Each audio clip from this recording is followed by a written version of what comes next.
Minnesota did the impossible. They took home court advantage after going up 2-0 in the series, then lost to 3 straight games, losing home court. But then in a must-win situation in game 6 or 7, not only did they come out victorious, but in particular in game 7, down 20 points, the biggest deficit in game 7 history, and they were able to crawl all the way back and dethrone the defending champions and the Denver Nuggets. Congratulations to the Minnesota Timberwolves. This is something that I was not expecting, but boy, this right here is easily one of the best series I've seen in quite some time. We watched the entire series on playback.tv. If you're missing any of those moments, trust me, you're missing out on a lot. Into this series, there's a lot to talk about, not only with the Minnesota Timberwolves, but with the Denver Nuggets, and what exactly does this series mean in a much bigger picture and scale, how everything is going to pan out for the remainder of the playoffs. What Minnesota did defensively has been transcended. So far in the playoffs, Minnesota, they have an offensive rating of 116 and a defensive rating of 107.6. In particular, in this series, they were able to hold the Denver Nuggets to an offensive rating of 106. And then in game 7, again, down 20, heading into the second half, how do you respond? How does this defense perform? Minnesota responds by having an offensive rating of 136, but a defensive rating of 84. They were able to hold the Denver Nuggets to a field goal percentage of 36%, 19% from behind the arc, only getting to the free throw line 6 times, all of which were from Jokic, and in particular having 5 turnovers. Jamal Murray, who started off the first half amazing, second half not so much, 5 for 12 from the field, 1 for 7 from behind the arc, and also 2 turnovers as well. The switch that this team flipped defensively in the second half was ridiculous, and I don't think I've ever seen it before. But more importantly now, this means in this postseason run, not just 1, but 2 top 10 offenses Minnesota has turned into not just mediocre offenses, but literally at the bottom of the league. Having an offensive rating of 106.6 means that you were on par with like the San Antonio Spurs or the Detroit Pistons in the regular season. That's how impactful this defense has been so far. Huge props to a team that has been trying to figure it out for the better part of the last 2 decades now. It's gone through a lot of ups and downs. First conference finals appearance since the 2004 KG run. Shout out to KG as well. Today was his birthday. And for them to find themselves back in this situation after making pretty steep commitments, it means a lot. It really does mean a lot. So all the praise and credit goes to the Timberwolves. Now, first Minnesota, Anthony Edwards. What a series. What a run. What a moment for a player that a lot of people were optimistic about, but didn't want to jump the gun too soon because we all felt that was being a bit irresponsible. He has continued to prove a lot of people that potentially those jumps that we're trying to make might be justified. So far in the playoffs as a whole, Anthony Edwards is averaging roughly 29 points, 50% from the field, 40% from behind the arc, which is something that I don't think anyone was expecting, 84% from the free throw line, 6 rebounds, 6 assists, 2 steals, and a half a block. The turnovers are there. That's something that he's going to continue to grow with, but we are talking about a postseason run that could rival all-time great players in their peak, and is doing so while going up against some of the all-time great playoff performers that we've seen. First Kevin Durant, now Jokic, and now he's going to match up and try to outdo Luka Doncic. In this series in particular, despite having 2 really bad shooting games, he finished the series against the Denver Nuggets averaging 27 and 28 points, 50% from the field, again 37% from behind the arc, something that no one was expecting on 7 3-pointers, that volume, that efficiency, that accuracy, 85% from the free throw line, 5 rebounds, 5 to 6 assists. Turnovers are kind of scaling down a bit more, and again, about a steal and a half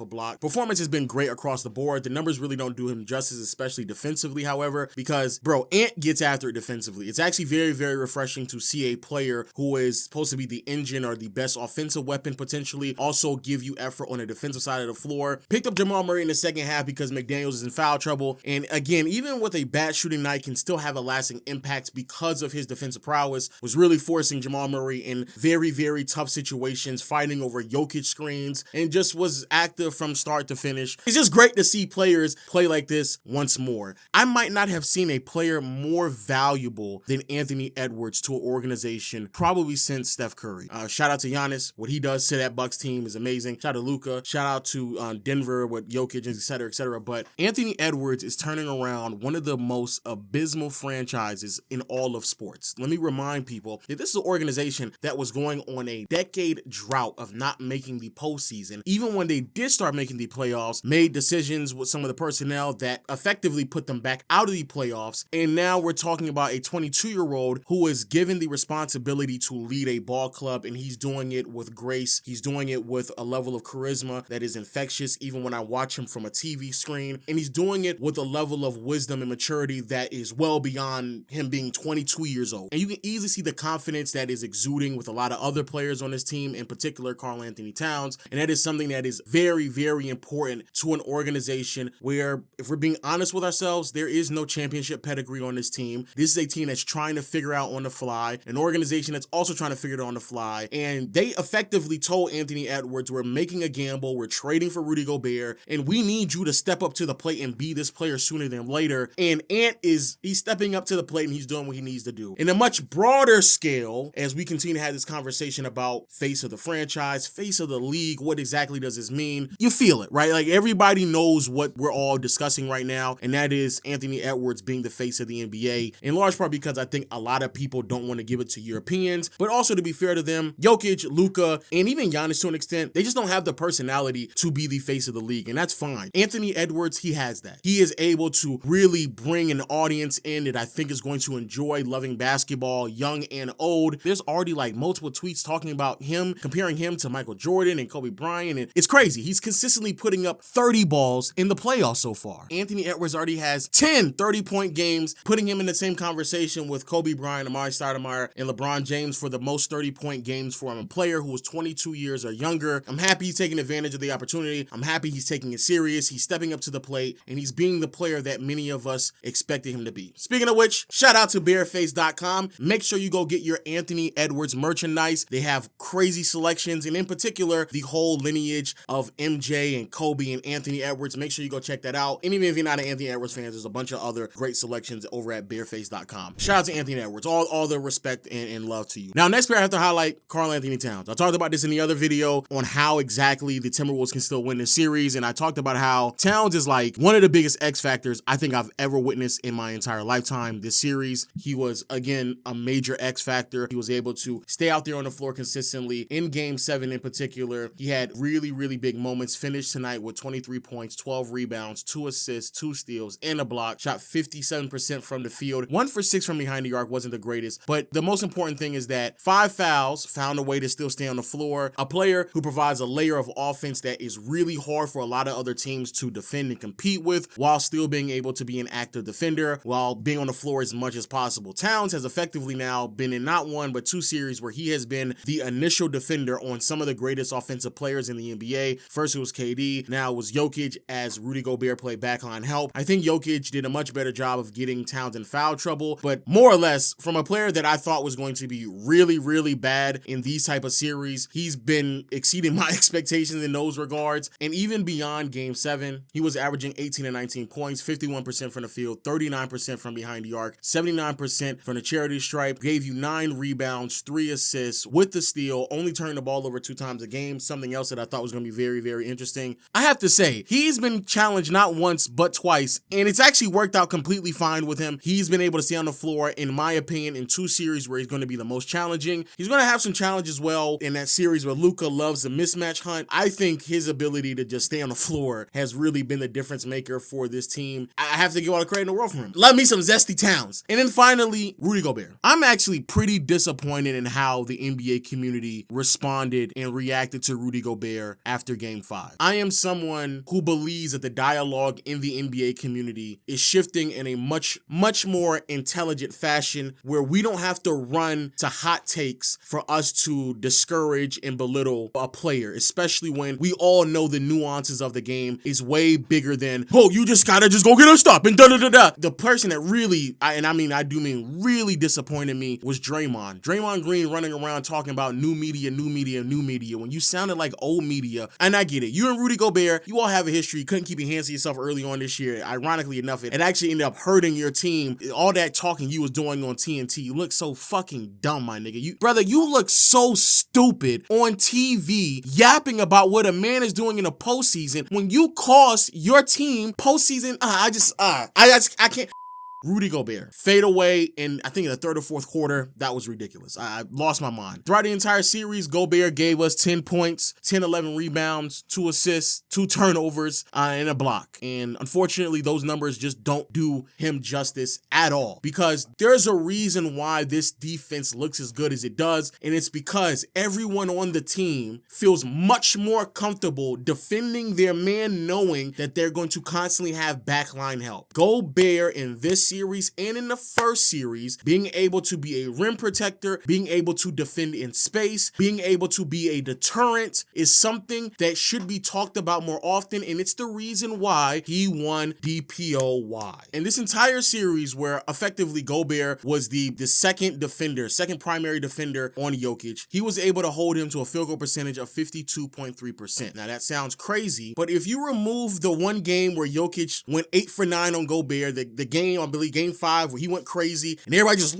lost their mind because Jokic was making very tough shots. Remove that one game, Gobert did fine. He did completely fine. Throughout the entire series, he shot 23 for 44 while being defended by Gobert. In game 5, Jokic went crazy, 8 for 9 while being defended by Rudy Gobert. But if you just remove game 5, for the other 5 games in this series, Rudy Gobert held Jokic to 15 to 35 from the field, which is effectively 42 to 43% from the field. And you had people literally, and I do mean literally, losing their mind because of one performance where, albeit Gobert could have been better, but let's be honest with ourselves. A great player is going to have great moments, especially offensively, in a series. To sit here and to question Gobert's run of defensive prowess that is almost extending to a decade long because you want to get off propaganda, most of you all don't actually look up these numbers. You only regurgitate them when the narrative is being shifted around from one bad post on Twitter to another bad post on Twitter. And quite frankly, enough is enough, my nigga. I'm tired of that shit. I'm not even saying that Gobert is the greatest defender of all time, but the way that y'all niggas talk about him is just fucking disgusting, my nigga. I don't think it was the greatest defensive performance by any stretch of the imagination, but nowhere near as bad as many of you all were trying to make it seem. The I told you so tour that man is about to go through if they win a championship is about to be disgusting. Now on to the Denver Nuggets. Some of the supporting cast members, Jamal Murray was bad all playoff long, but in particular in this series, he was really, really bad. Held to 18 points, shot 40% from the field, 33% from behind the arc, only getting to the free throw line less than 2 times a game, turned the ball over nearly 3 times a game with only 4 assists. Aaron Gordon had moments and stretches in this series, and you can be very well argue that if it wasn't for those crazy shooting performances that he gave you in games 3, 4, and 5, that this series could have ended sooner than expected. But I think Aaron Gordon did what he was supposed to do. Effectively, Gobert completely shut all of that lob throwing bullshit that him and Jokic kind of do all the time near the rim. All that got cut off. The biggest disappointment, however, I have to say, MPJ. Michael Porter Jr. in this series held to only 11 points on 10 shot attempts on a game-to-game basis, 37% from the field, 32% from behind the arc, 77% from the charity stripe. He just wasn't making much of anything. Really bad performances. And game 7 in particular also wasn't the greatest performance for him either. Just couldn't buy a basket. Wasn't the same player he normally is. And same can be said about KCP, Christian Brown. You know, there's a lot of things to kind of discuss. I personally, I don't care, because when you are in a game 7 and you're up by 20, the best player in the league and the best player on the team, the player that is attempting to establish himself further into all-time talk conversations, needs to insert himself and close out a game where, again, his team has presented him a 20-point lead. Jokic, the numbers look okay in the second half. They actually look good in the second half, but good is not good enough. When you are one of the best players of all time, and in particular, one of the greatest offensive players of all time, the way that he performed in the second half was not good enough. Settled for way too many three-pointers. I think he shot like 2 for 7 from 3 in the second half. There's too many times where I'm seeing dribble handoff, screen setting at the top of the key, when it's undeniable this is not a series for Jamal Murray. This ain't a fucking series for MPJ. It's not a series for nobody, because them niggas got legitimate lockdown defenders on the other side. Put your ass in a post. Towns was in foul trouble. Gobert was in foul trouble. Put pressure on them. Make the referees make the call, and keep your team involved offensively as much as you can to weather the storm. Instead, what Jokic did, became passive. He wasn't aggressive. Bunch of three-point shots that were completely unacceptable, especially when you're not making them and your defenders are in foul trouble. The things that we saw from Jokic in games 3, 4, and 5 is something that should have carried over in game 6 and in game 7, albeit Minnesota was much more aggressive with their double teaming, and that's something that they should have changed